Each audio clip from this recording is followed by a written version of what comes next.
Um dia na história com Carlos Bastos. Mr. Gorbachev, tear down this wall. I have a dream. Aqui, posto de comando do movimento das Forças Armadas. Sim, é fazer a conta.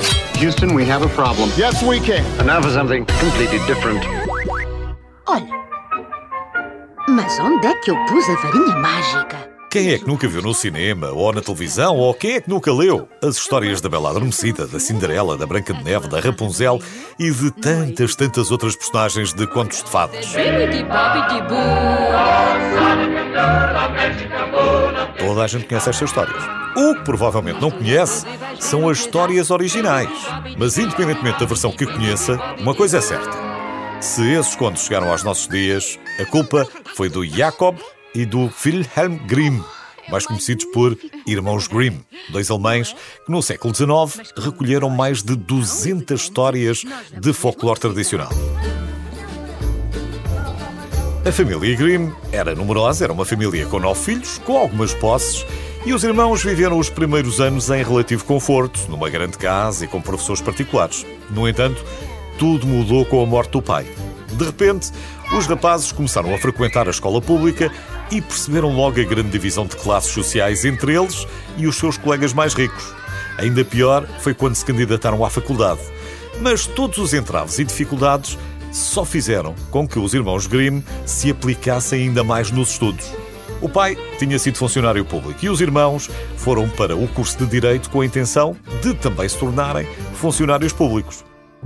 Porém, em determinado momento, os irmãos Grimm passaram a acreditar que o vínculo que unia o povo alemão era a linguagem e não a lei. E então foram atraídos para o estudo da literatura alemã antiga. Foi aí que se lançaram no projeto de recolher o maior número possível de textos e histórias do folclore tradicional. A ideia era tornarem-se, eventualmente, bibliotecários, mas mal sabiam eles que os seus nomes iriam ficar na história universal. Curiosamente, a primeira recolha de histórias até foi um trabalho encomendado pelo escritor Clemens Brentano, que queria publicar a sua própria coleção de contos populares. Os irmãos Grimm recolheram, transcreveram e organizaram um total de 49 histórias para o escritor. Mas, num determinado momento, Brentano perdeu as cópias numa igreja na Alsácia. As histórias só foram encontradas em 1920 e hoje acredita-se que sejam os registros sobreviventes mais antigos do trabalho dos irmãos Grimm. Felizmente, os irmãos tinham cópias e puderam publicar a primeira edição dos Contos de Fadas dos Grimm em 1812. Aqui chegados, é importante voltar a dizer que, embora associados a muitas das formas modernas das histórias que conhecemos hoje, os irmãos não as inventaram. É impossível traçar a origem exata de um conto popular. Há versões da Cinderela, por exemplo, que vêm do Antigo Egito, da Índia ou da China, com pequenas variações nos detalhes, como a comida que se transforma na carruagem ou o material dos sapatos. Na versão egípcia, são feitos de cor vermelho, em vez de cristal, e na antiga versão chinesa, são feitos de ouro. Os pormenores variam de cultura para cultura e os irmãos apenas os poliram para torná-los mais ocidentais e mais ao gosto das massas.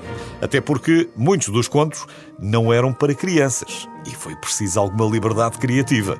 Aliás, a primeira edição dos contos infantis correu muito mal e houve muitas reclamações de famílias que se sentaram à lareira para os ler às suas crianças. Os irmãos Grimm resolveram então editá-los e, por exemplo, a solteira Rapunzel não engravidou mais. As meias-irmãs da Cinderela não cortaram dedos dos pés para caberem no sapatinho. Ou a mãe assassina da Branca de Neve foi transformada na sua madrasta. Espelho meu, existe alguém mais belo do que eu? Claro que, a seguir, veio Walt Disney, que muito ficou a dever aos irmãos Grimm e ainda tornou os conteúdos mais familiares. Mas essa é uma história para o outro dia.